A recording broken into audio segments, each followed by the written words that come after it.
Today, thousands and thousands of Africans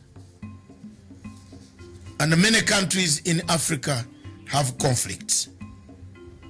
Notably, from Libya, Cameroon, Nigeria, Biafra, and Boko Haram, to Democratic Republic of Congo, of where we have seen a resurgence of the past military and conflicts coming back in that country.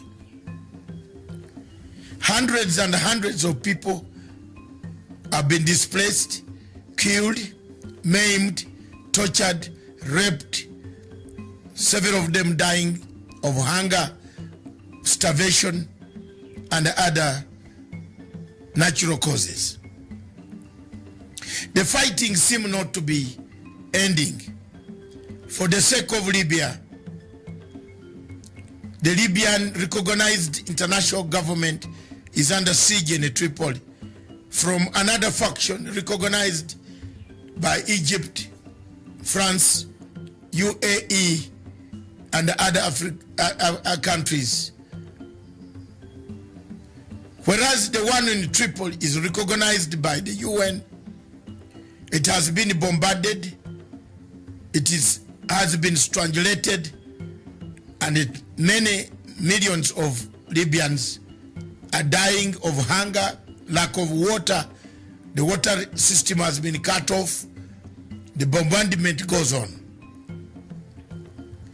In Democratic Republic of Congo, we've seen more of active rebel activities returning to the region after some silence has been observed. When we come to Cameroon, we see millions and millions of Amazonians slaughtered. Yet, when you come to Biafra, again millions and hundreds of millions and millions are worried, displaced, tortured by the Buhari regime. Yet again in the north, we see Boko Haram killing, maiming, abducting, and burning down villages in the same Nigeria. When you cross over to Central African Republic, the same is the history that has littered Africa. While all these events are taking shape, Africa is silent. Africa is not making enough efforts to find a solution to what? Good morning, viewers. Welcome to Punchline Africa Television, broadcasting from the Political Command Center, one away from Nairobi. Thank you very much for watching us. This is Punchline Special. This morning, Friday, the 10th of December, 2021, the year of our Lord. History is going to be made right today in a few hours, when His Excellency, the former Prime Minister Raila Amolo Odinga, the first person who has ever done a handshake in opposition in Africa, shook hands with His Excellency, President Uhuru Muigai Kenyatta. Since then, Kenya has seen the peace, the tranquility, the development that it has, the political stability, because of the handshake, the politics of reconciliation, accountability, truth-telling, reparation, restitution, and above all, healing. This leads today a country stable, a country determined to face the future, a country divided, a country with so many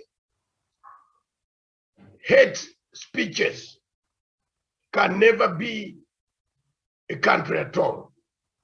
A bad election in Africa creates the worst nightmare for any country in Africa. Since 1992, Kenya has had elections followed by violence. People have been killed, maimed, property taken away, women raped, defiled because of politics.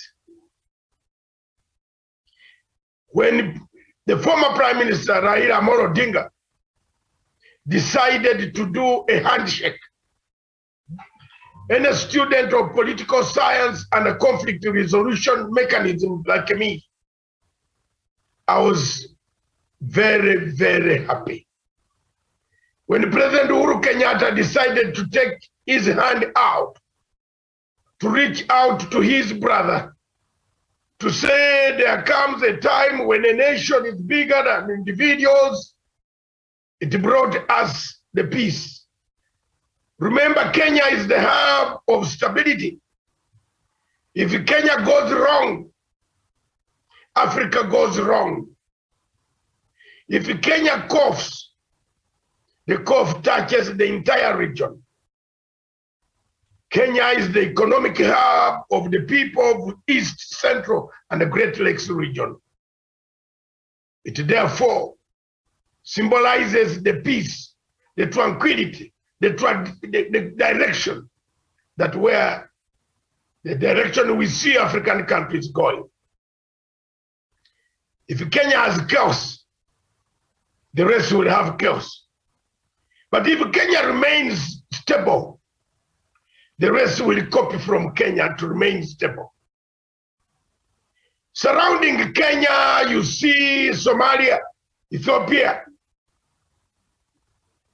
South Sudan, Democratic Republic of Congo, away on the western flank. Turmoil upon turmoil. Wars never end. Refugees flow into this country.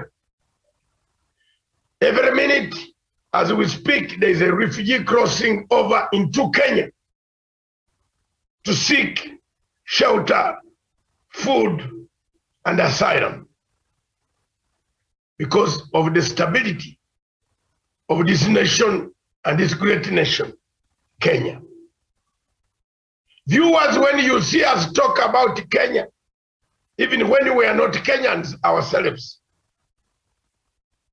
it would be naive for any scholar like me to stand here or to sit here or to walk around the whole continent of Africa without expressing the gratitude that the people of Kenya have given to thousands and millions of refugees. Some of them who have left Kenya and become presidents in their own countries, they have used Kenya as a base. You can name but a few across the continent of Africa, starting from Museveni, Kagame, and the rest, Obote, Idi Amin, Tito Okello. Very many people have passed through Kenya to become the president of Djibouti, to become presidents in their own countries.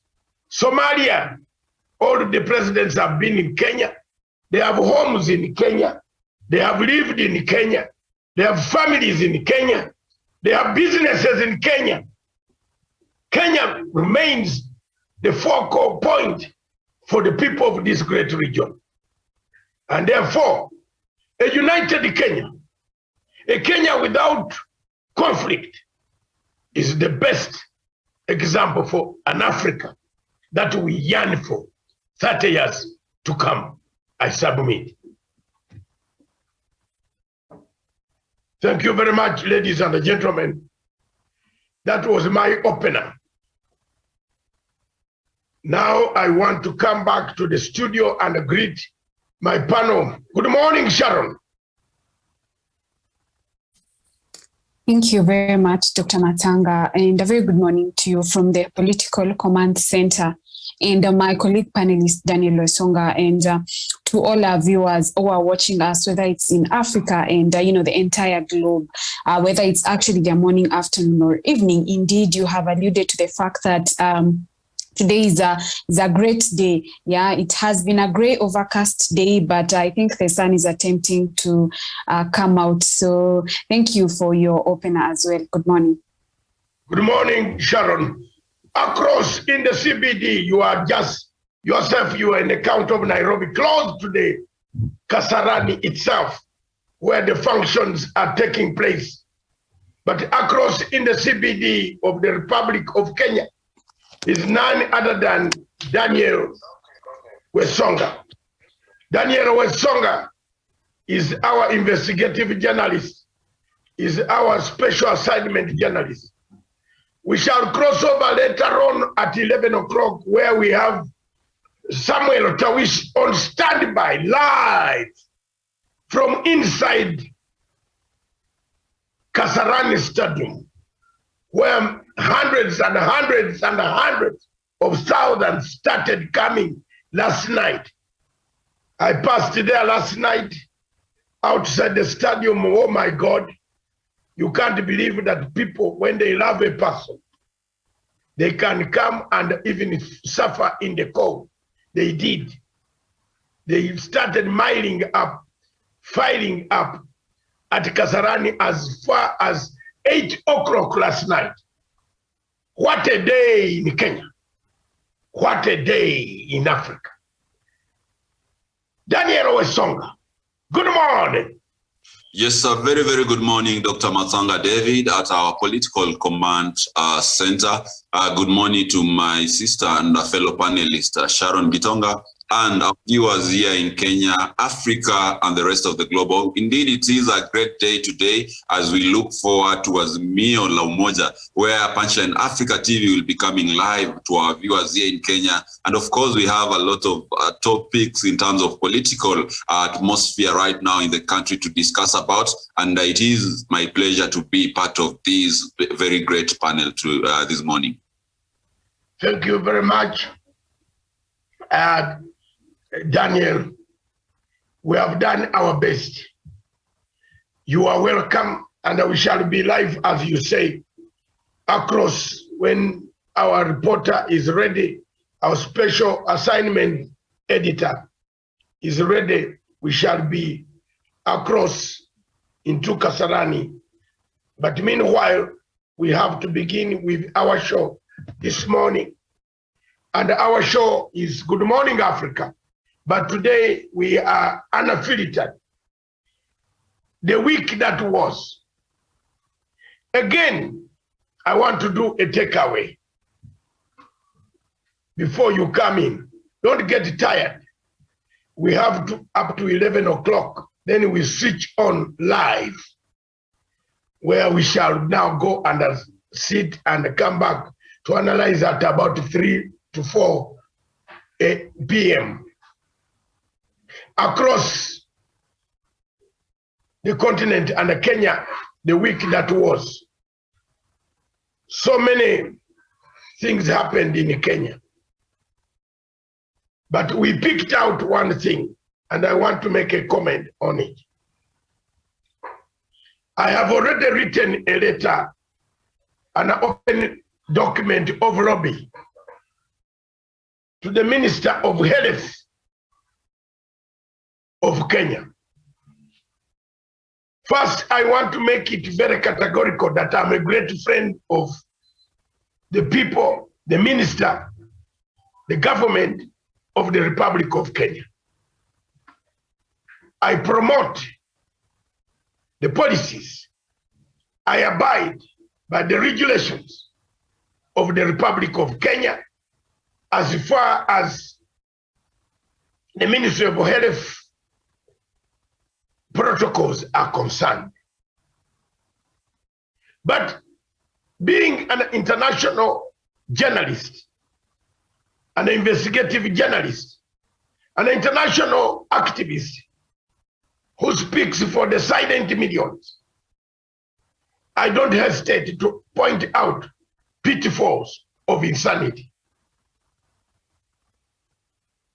I want to thank the president, the minister, and the people of Kenya, the cabinet, for putting out all the protocols that saved the situation, the people of Kenya, from going into the mess that we see in other countries across the globe.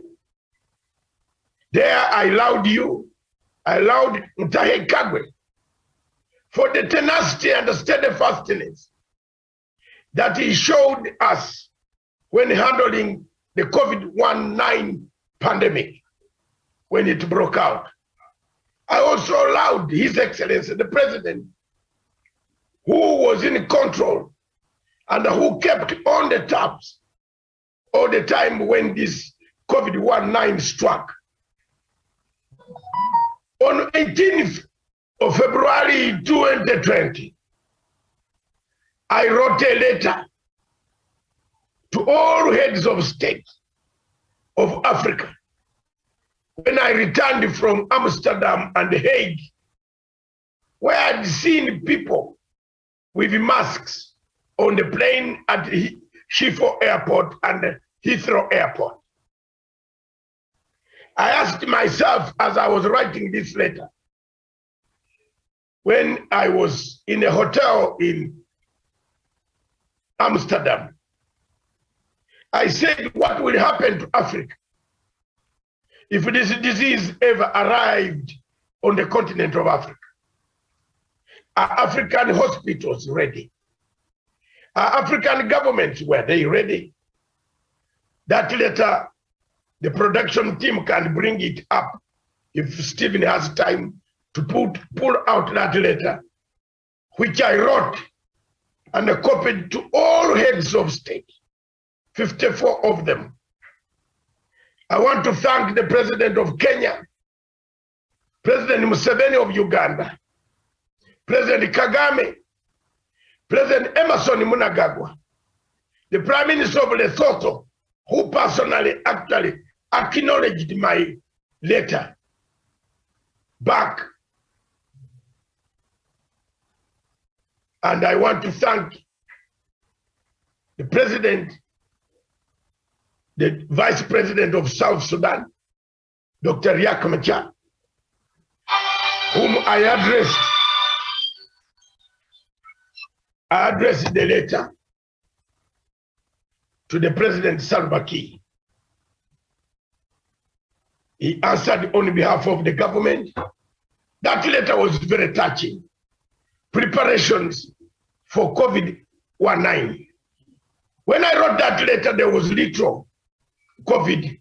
It had not arrived on the continent of Africa. That people up in the developed world were preparing for something that we in Africa could not get. We could not be able to control. But the government of Kenya, together with the people of Uganda, and I give credit where it is due. I want to thank President Museveni for this time on COVID-19. He handled the situation in a mature, constructive way. Although some of the things people complained, it later on turned out it saved lives. In Kenya, His Excellency the President Uhuru Muigai Kenyatta handled the situation maturely and very constructively. Kenya's model of sampling and the model of Uganda of sampling, the model of Kagame of sampling saved lives. And here we are today. COVID-19 is still with us. More of the virus still comes. But I want to touch one thing. The directive that was made on 21st, that from 21st of this month, Because for me, I speak my mind. I am not a robot, neither am I paid to speak. I speak my mind, and the truth sets me free. I put that letter publicly. It's not an antagonizing letter. It's a letter to reason. It's a letter to be considerate, to sit down and look at, one, the economy of Kenya. Two, the situation that Africa finds itself. Three, find avenues that we can compel people in a nice way to come for this vaccination. Because if you don't vaccinate, you are endangering yourself. But if you don't, again, if you don't vaccinate, you are endangering others. But if you don't completely, then you become an outlaw, an outcast. That everybody will vaccinate, but you are not vaccinated. I would like to appeal to the Honorable Minister C.S. Kagwe to look into the situation, the directive that was given that if you don't have a fully vaccinated, you won't be allowed to use hotels, the airlines. You can't travel in government services. I think, with due respect, somebody will go to court to challenge this. But I'm not going to court because I don't have the money and the waste of time of the courts of Kenya. I don't like them. I speak my mind because they will not make a decision. They will even use it more to demonize the government of Republic of Kenya.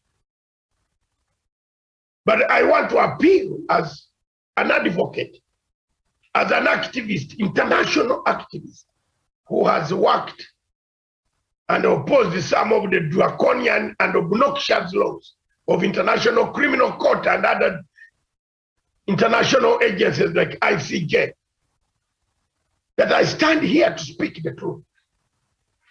Surely, I stand here to speak the truth. Surely, in a situation like this, due respect should have been given to how many people had booked their hotels. What are the consequences of cancellation? Hotels have already bought enough products for catering for the festival of Christmas. I'm looking at the entire region of the coast where the tourism industry was hoping to recoup some money this weekend or the next weekend or the festival from 21st onwards, where people, hotels from the north to the south coast, every hotel was preparing with packages. I am looking at these owners of these hotels, at the management of these hotels, at the workers of these hotels, at the workers of the airlines. If the people who have booked are canceling not to travel, what type of confusion? Does it weigh the amount of disease that will enter your body? The confusion, yes, of course, does not. The disease is more dangerous. But can we keep the restrictions on these facilities? For example, the hotels at the coast, some of them where I have visited are very strict on the Ministry of Health protocols. All of them, most of them at the coast.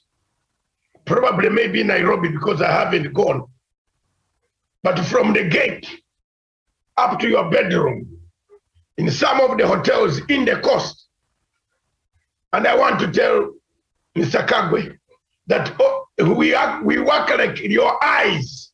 We are your eyes. Some of us don't go to this hotel to sleep only. We go there to watch if there are any breach of protocols that can bring COVID-19. We shall alert. And I'm one of those as a international journalist and a practicing journalist of the Commonwealth and a practicing journalist in this country, Kenya. An investigative journalist. I can report anything to the police at any time, which I feel is not very good. That's an obligation by the Media Council of Kenya and other international agencies, the Commonwealth, where I'm a senior member, and the International Journalists Association. Therefore, when we travel in these hotels, Honorable Minister, we don't travel there just as tourists, but we also go there to see whether the government regulations are followed. To be honest and to be on the side of the hotels and the tourism industry. If Balala is not speaking, I'm speaking. For the hotels, some of the hotels at the coast have done their best to keep the cleanness, to avail masks, to make people, you can't go and get food at the buffet without your mask. You can't walk around the hotel without anybody tapping on you if you have no mask. They will say, please put on a mask. I've seen that happen. So, Honorable Minister, my lobby letter this morning from the editor's memo was very simple. Sit back again and rearrange your package of 21st. It's a good one for deterrent, but also a good one for incentives and initiative. It will force people to go and get the jobs. But you cannot get 2 jobs at a go. You can go and then somewhere they tell you, those who took Zeneca, they will tell you have to wait for 6 weeks. Those who are taking Pfizer, they tell you it's 1 jab. Most people in Kenya took Zeneca. And there's a reason here, very careful. Look at the percentage that took Zeneca. How many weeks did they wait for the 2nd jab? I'm reasoning here as a mind of a lawyer. And I didn't do the local law. I did international law. But I reason. Part of my subject is to bring people to a table to understand. This way, the economic difficulties and the health difficulties. We need healthy people in order to eat the economy. But we need a good economy in order for the healthy people to survive. So, Honorable Minister, my appeal, my request, if you can, with your team of senior experts, look at the variation that even those, they say who have got 1 dose, could be allowed to go, because you cannot get the 2nd dose even if you want. But you need to go to these places. You can't go to Mombasa and sleep on an ocean, in an ocean. You need to sleep somewhere. But when you come to the supermarket, you can even meet those who have got double. So let's look at all this. You are experts. I'm not an expert. I am speaking on behalf of millions and millions of Kenyans who are grumbling under the table and in their bedrooms and fighting each other. This is the week of domestic violence must go away. And the announcement has increased the number of domestic violence, where in a family, if you are 20 or you are 10, 6 of you could be vaccinated, but you have booked a package of the whole family. Now, who goes and who doesn't go?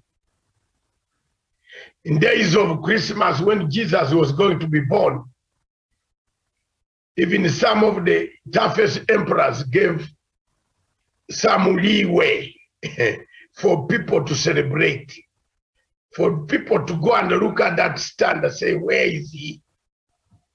So I end by appealing that some of these hotels have been put at crossroads. A confusion has arisen.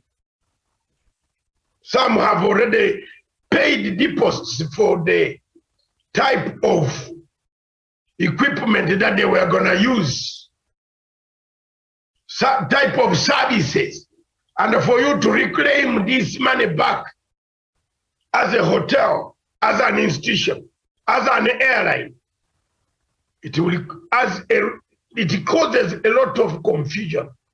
Therefore, the minister is an able man. He's a man of the people. He speaks his mind out, and he is right to say some of us took this thing for granted.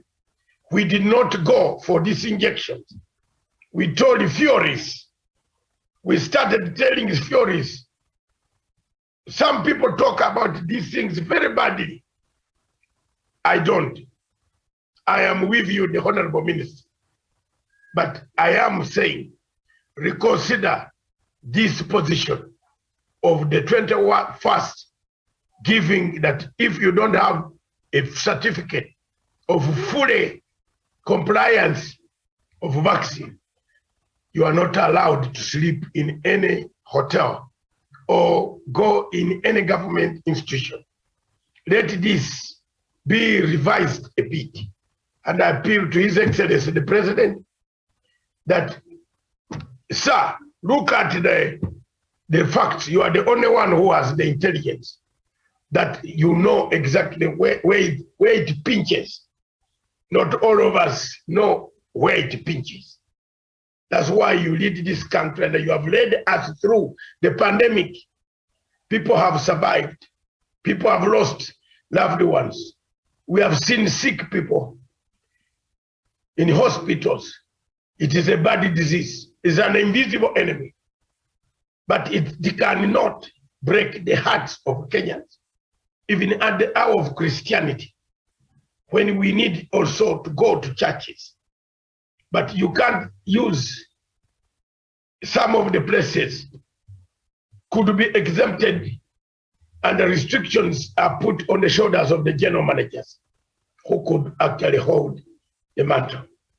I submit and ask the minister to look at, these are the complaints of the people. We are the fourth estate.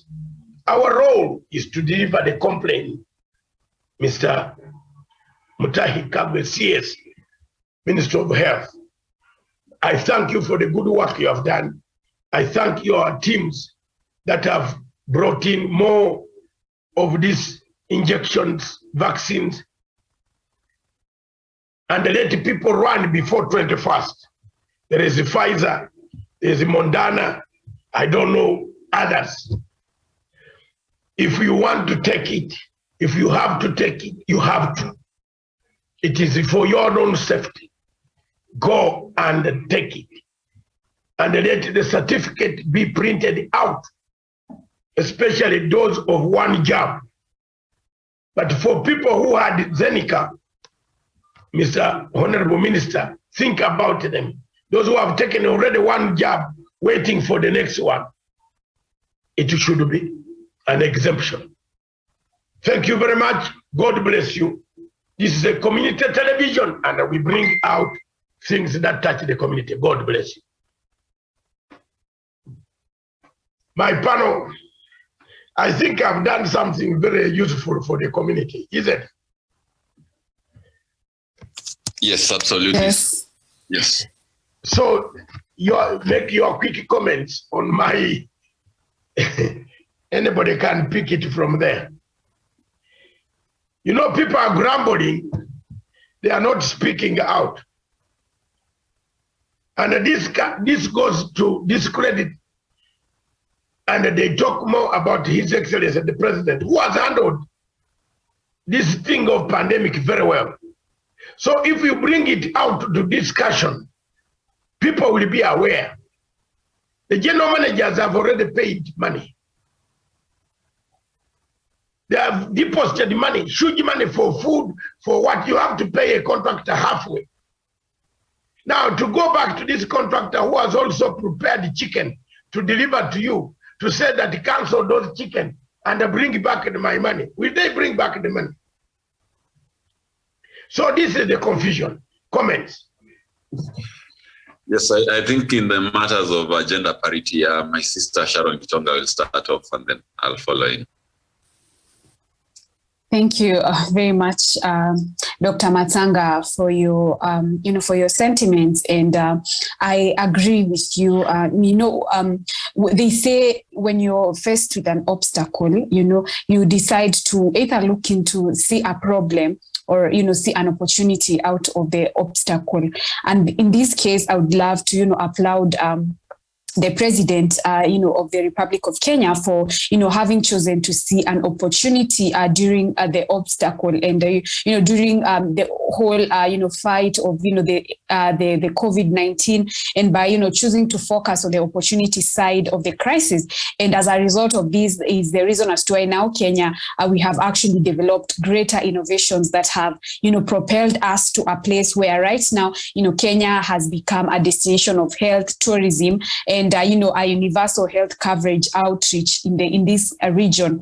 And as I always say, the legacy is secure, and very safe to say that the administration of the current president, with different, stakeholders have, held the fort, have been very steadfast and, very tenacious to see, ways in which you could try and, combat, the fight of COVID-19. And, the president, said very well that whatever that has not been done is actually progressive. And I believe by the time, during the end of his tenure, these all these other things, that most of the things will, come to completion. And now coming to some of the highlights that you've, brought about, and I agree with you, when you talked about revision of the timelines, especially with the dates that were given out. And, I was saying today in the morning that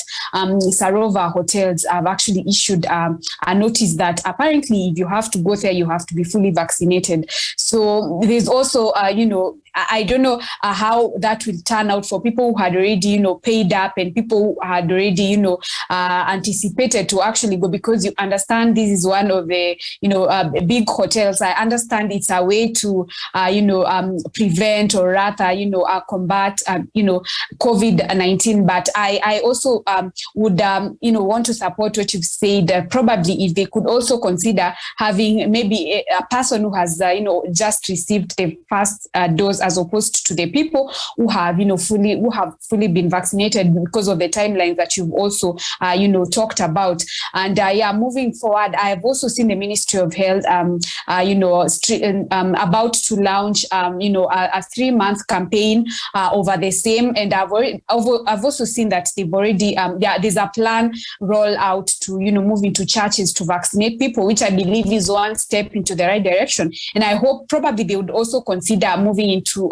more public places, like, for example, maybe at the bus stops, so that it can even give a quick and easy access to people who are not able to, go all the way to, to the hospitals. And then there's one thing that I mentioned a while back when you were talking about this, and, my worry was about the people at the grassroots. How much efforts or, systems or even policies have we put in place to ensure that they are educated, because there are so many myths, especially especially at the grassroots level, with people about this kind of COVID, and when you talk about vaccination. So probably that is something the Ministry of Health could consider doing, in conjunction with the community health and the chiefs, because I look at cases like polio. When we have such campaigns, they are rolled out so well, especially at the grassroots, where they even go door to door and even tell you more about it before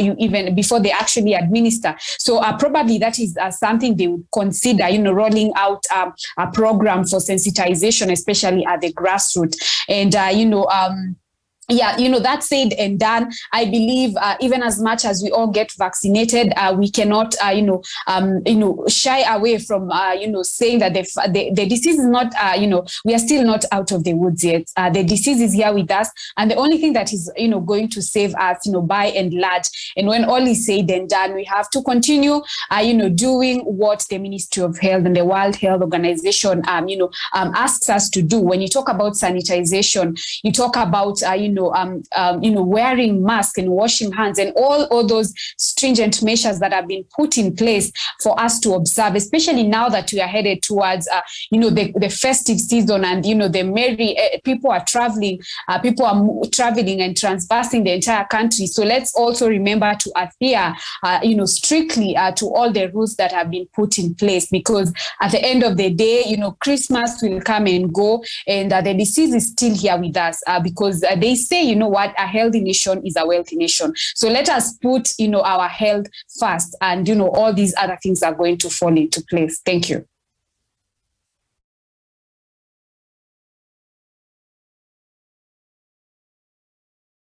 Thank you so much, Sharon Gitonga. And of course, on my side, I'll just like to reinforce whatever Dr. Matsanga David has said, and yourself. And I believe you've been very, very consummate in your comments. And I'll just maybe add something small. I believe perhaps the Minister for Health has been able to hear whatever Kenyans are lamenting out there. And like Dr. Matsanga says, we are the fourth estate, and therefore we are in touch with the people, whatever the people are saying out there. It will be very, very much quite in order to revise those dates and maybe the regulation in terms of vaccination and all that, so that they do not cause the kind of confusion and chaos as we head to the festive season. And because, like Sharon, you mentioned, we have people who had already made prior plans before these dates were communicated. So in as much as we want people to get vaccinated, it's also good that perhaps you also consider that it was a short notice, and also in terms of vaccine rollout. It was until recently that the Ministry of Health actually tried to partner with worship places like churches, mosques, and the temples and the synagogues to be able to vaccinate people who are going there to worship. I believe for me, that was quite a brainer, something that I would have done in the beginning, because you realize, unlike social places where people go to drink and to party, and they partake alcohol, which is not quite compatible with the vaccine. In churches, people who go there, people who are going not to take any foreign substance which might interfere with their vaccine take-up. So if they had started this earlier on, I believe it will have been very, very effective. And right now we will be actually have surpassed, maybe past the 16 million vaccinated doses to people in terms of vaccinations. So I think let them consider, let them do sensitization, let them reach out deep into the hinterland and be able to vaccinate people into the villages. And as at now, let them reconsider that particular maybe measures that are given in terms of deadlines and timelines, because it's going to cause chaos. I'm being told that even for you to travel maybe via bus or train to Western Kenya, or even in Mombasa in the coast, you must actually show the vaccination evidence. And I believe that is going to bring up a crazy maybe movements, and people will, it will be an anxiety of sort. So to me, I totally agree with Dr. Matsanga that we must revisit and actually be able to reevaluate these timelines and deadlines. We must also have a very, very clear structure in regards of how we're going to be taking out the vaccine rollout to actually ensure that we have the maximum efficiency, and also in terms of numbers, we have high numbers coming in without necessarily maybe having these cat and mouse games with the Kenyans. And also to Kenyans, perhaps it must be sensitized to them to make sure that they understand why they're taking up the vaccines and the importance of being vaccinated, so that at the end of the day, we have the Ministry of Health together with the people of Kenya working together hand in hand to ensure that we improve and increase the numbers of people who are vaccinated. Because at the end of the day, if we do not have people who are informed enough to know the importance of the vaccine, then the vaccine rollout program will be an act of futility. People can sit in their homes and say they are not traveling up country, they do not want to take this vaccine, and nothing will be done by the Ministry of Health. So sensitization is key, and also giving people timelines that will work in tandem with their schedule is quite another thing. So to me, I think I agree with Dr. Matsanga. I agree that we should actually sometimes speak out and give out these suggestions that will help the Ministry of Health to improve on their their programs and rollouts during this particular pandemic. Just to remind you that this particular television station has been quite in cooperation with the Ministry of Health and the World Health Organization in making sure that the COVID pandemic actually is quite handled in a way that benefits the common man, in just giving out information, communicating the best maybe regulation and the best practices that would actually decrease the number of infections. So to me, I think I agree strongly with Dr. Matsanga and yourself, Sharon, in that particular regard. I submit.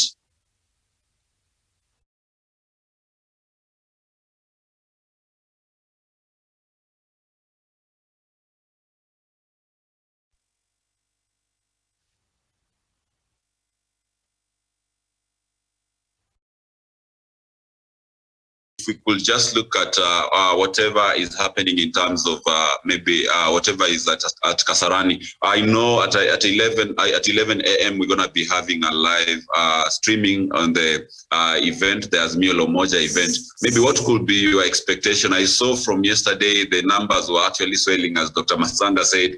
The people are streaming into the stadium. What will be your expectation of today? Are you likely maybe to see? Are we likely to see Raila Odinga unveiling the party that he will be running on? Are we able to see Raila Odinga unveiling his running mate, or are we likely to see Raila Odinga saying, "I'm not going to run. I'm not going to take this endorsement by Mount Kenya Foundation. I'm going to endorse another person"? Can we see maybe a Kibaki Tosha moment of 202, or we are going to see Raila Odinga take up the mantle and running all the way to the ballot?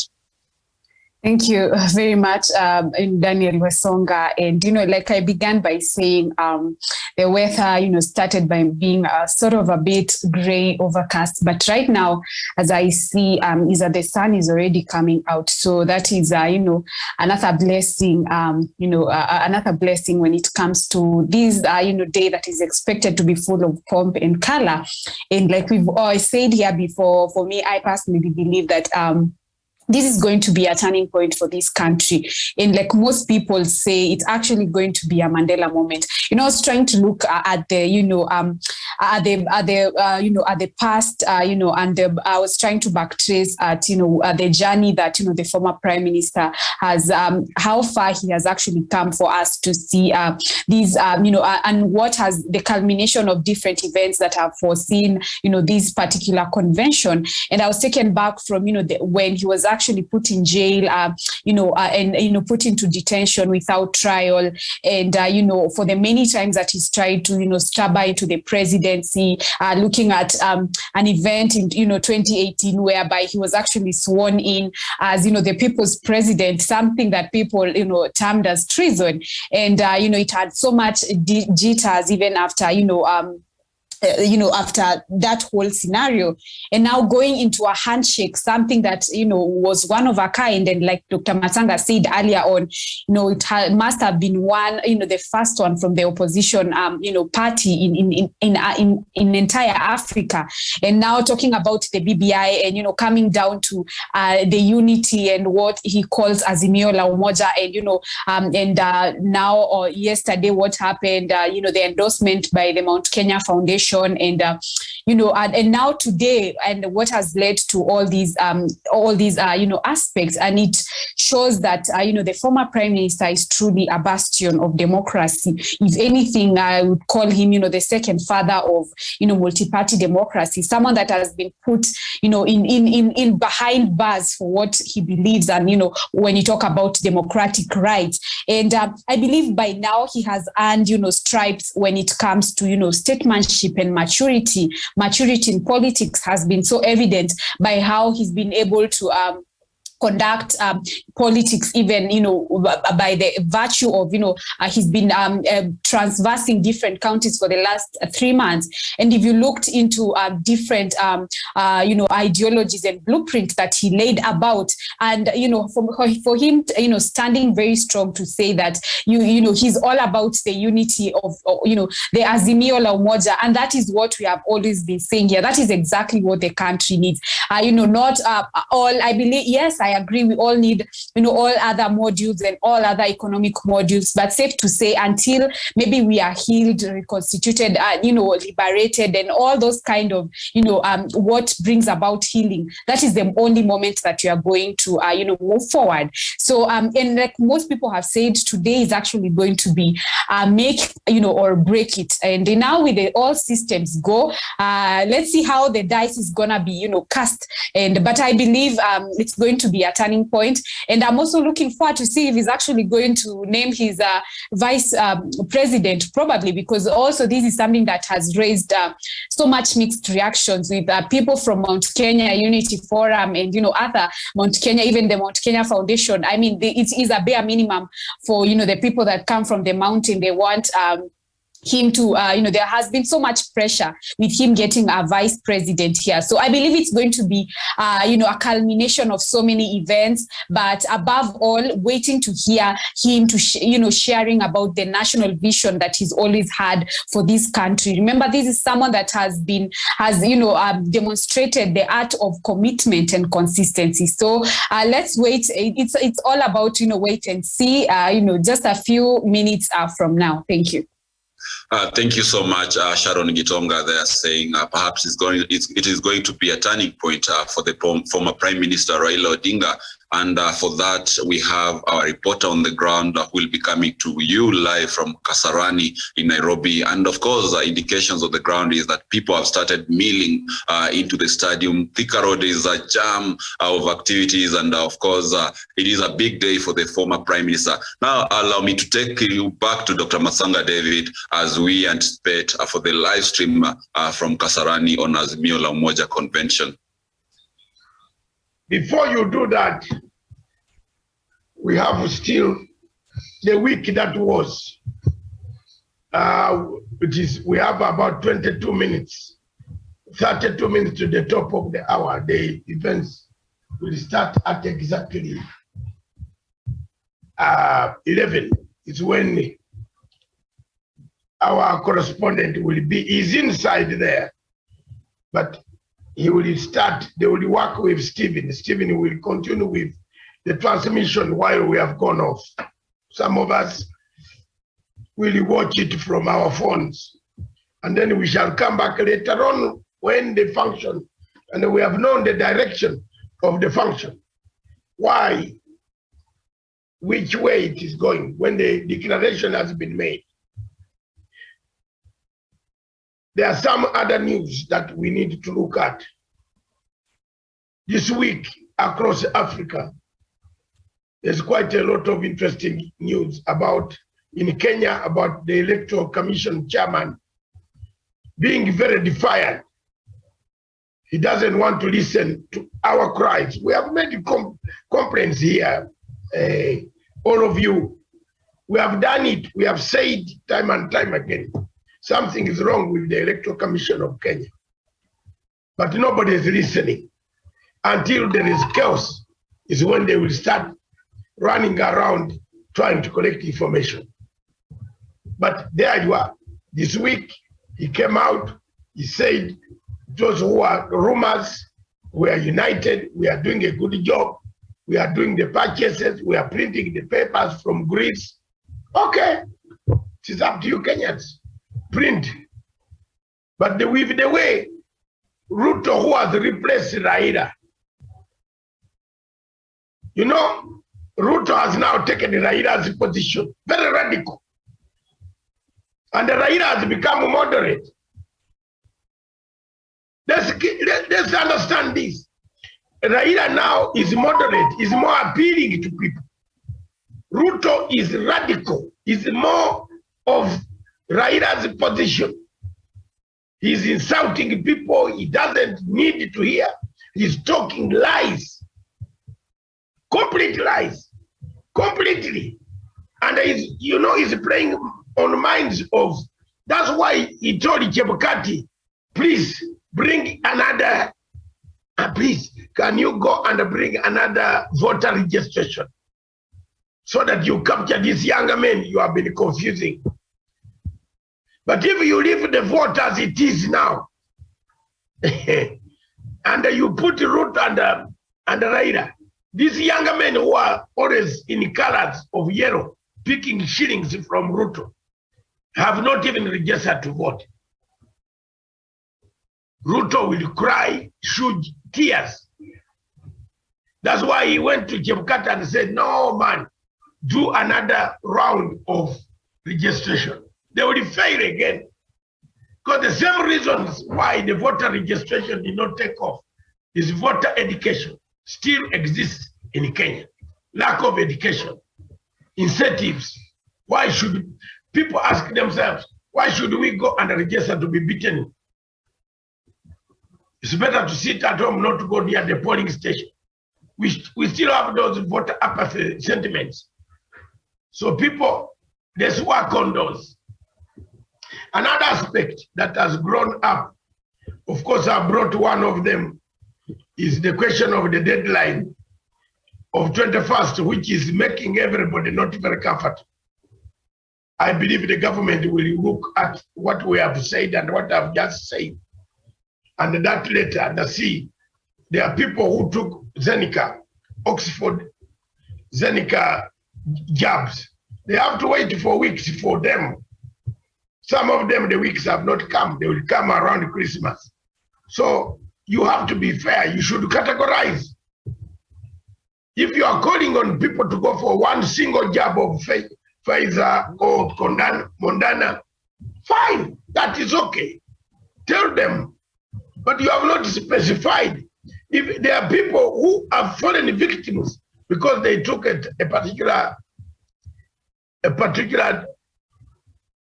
vaccine. So why do you condemn them? Give them time. Even in this, there was a time when the ministry lacked even vaccines. You remember? Nobody condemned the ministry. People waited for almost 2 months, 3 months before they could start a new vaccination program. So these are some of the things that we talk. And as you see me, Wesonga, I've dressed for the occasion. I think I have my card, which was sent to me. This is the type of colors that they want in that place, isn't it? The blue. Wesonga, you are not making any comments, and Sharon. Yes, I can see you are fully dressed, Doc. I am fully dressed for Baba. What about orange? Yeah, you can wear, but they emphasize blue. So for me, I'm fully dressed. I prepared for these occasions. Yes, and perhaps they should be very keen to look at whose shirts your shirts actually resemble. You know, if they are very keen, they will be able to tell. Yes, yes. So I will be going in the VIP lane. So we might, you know, not see each other again. I am just going to go through. If you can be very eyeful, utaniona kwa VVIP lane hapo. Naingia.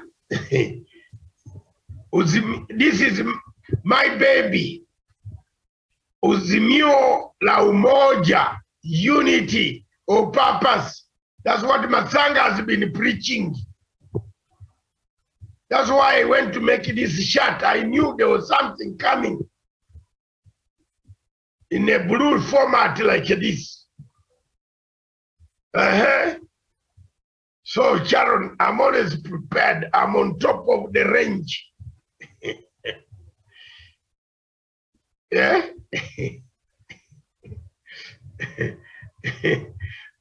So apart from that, the week that was in Africa, terrorists or gunmen have killed people in Nigeria. In Delta Triangle, it has become now volatile.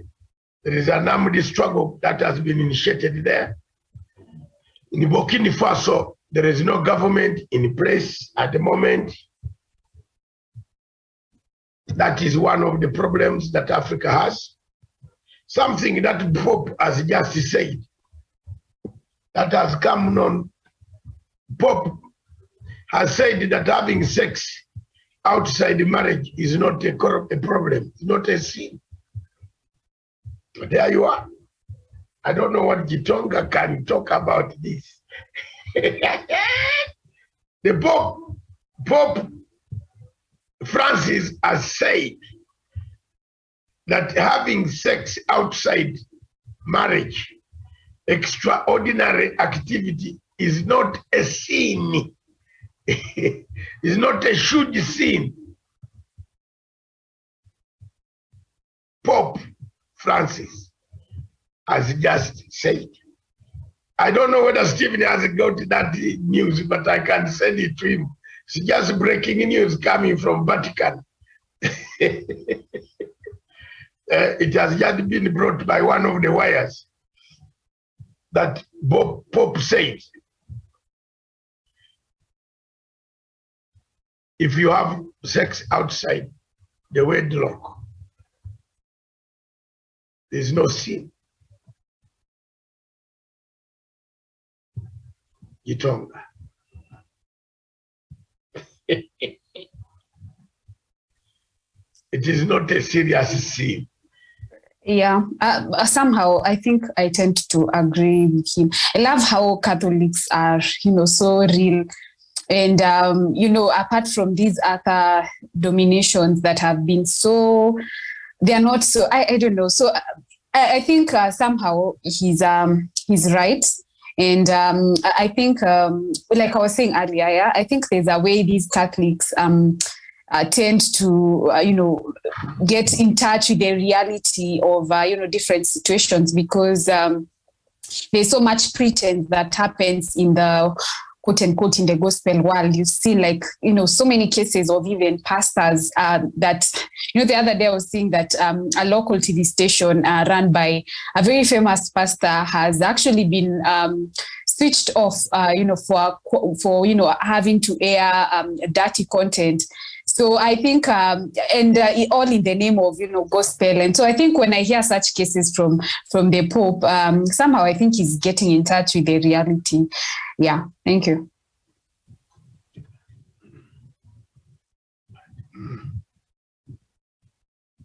Besonga, make sure that Madame is not in the house. At the moment, I think I'll just remain in the status quo. Because the help that might... You see, Sharon has given us a leeway. And she has said she doesn't see any problem. Like,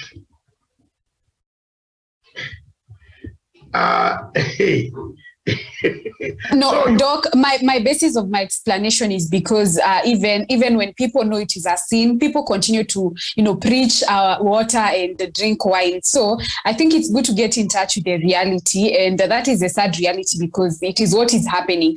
And people even know. So even when people are committing such such acts, they know very well it's not good. But when we hear such popes coming out to say that, and these are the people that are the helm of. Let me ask this question.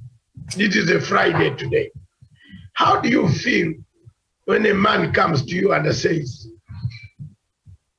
I love you, but I am married?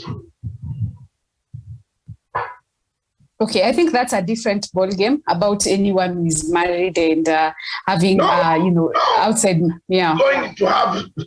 He's going to have an affair with you. Maybe Daniel can answer the first question and then I come in after he answers that. Daniel? Why is Sharon throwing me into the eye of the storm? I think we should go just in order. Let her answer the questions that are come on her side, and then whatever part that I'm supposed to play, I'll be able to come in and give my opinion. Daniel, there's a question that Doc asked you earlier. I think you were supposed to answer after I answered about the what the Pope has said. Then now, because he's asked a different question, maybe I can answer after you ask, because I'm also eager to hear from your perspective. Yeah. Yes, I think I agree with you, Sharon, that we do have a lot of pretense out there. People would want really to actually crucify others, not actually maybe basing on their own iniquities and all that. People will be so quick to talk about how so-and-so is doing this, how so-and-so is not this and that. But you realize that the things that they perhaps they condemn in silence is the thing that actually they do in private. So to me, I think it would be so much fair if we came out clearly and people actually talked about these things. And if we have to condemn them, then we have to be also very, very fair to ourselves not to do them. But if we are condemning them and doing them in private, then it doesn't make any sense. So to me, I think I agree with you in that perspective. Okay. I don't know why Wesonga is running away so fast.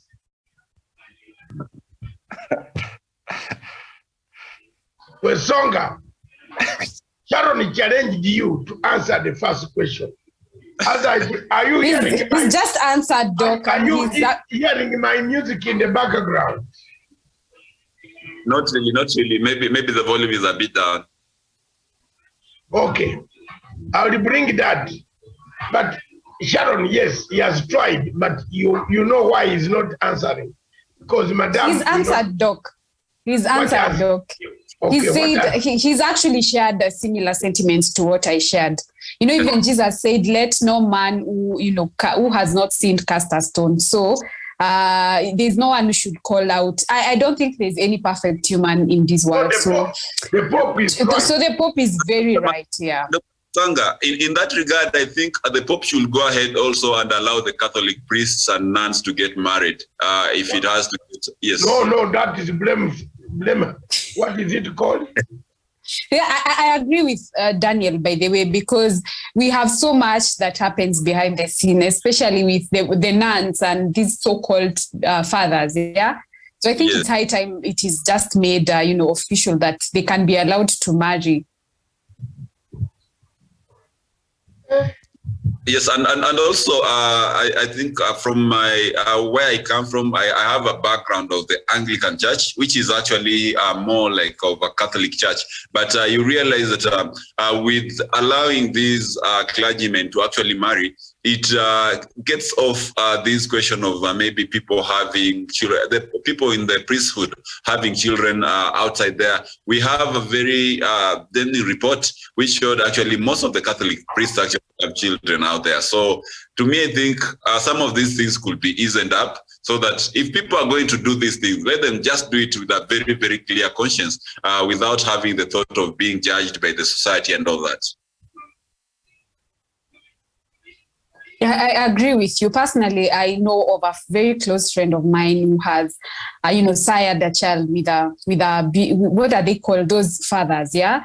So probably making these outright that they can actually marry will actually ease then these having the children to be, being hidden, because you cannot say this is the father of a certain child. So I think maybe it's high time that it is made clear that these popes can actually marry.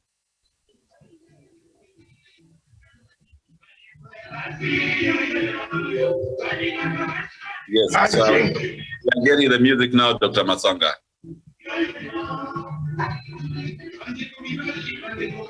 Let's just go for music, because that question, none of you has answered very directly. Is it a sin? Not a sin. The Pope says so. So thank you very much, viewers across the world. As I leave you in the background from the radio, the eye on Africa.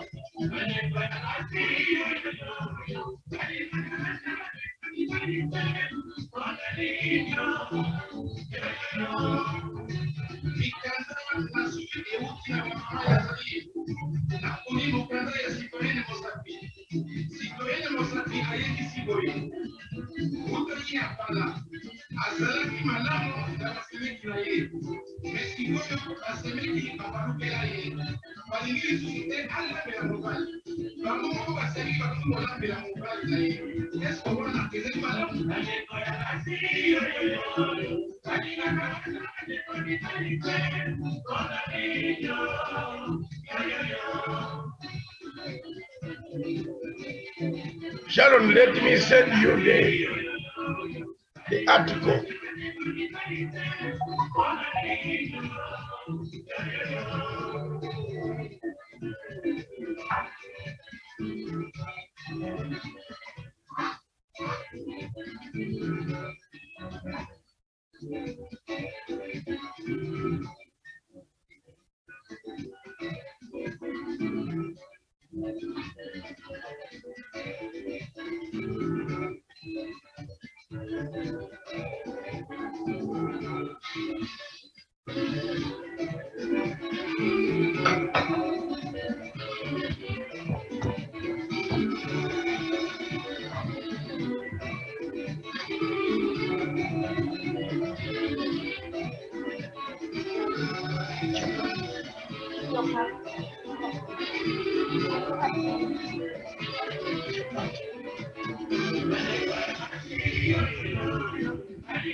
Thank you very much, viewers.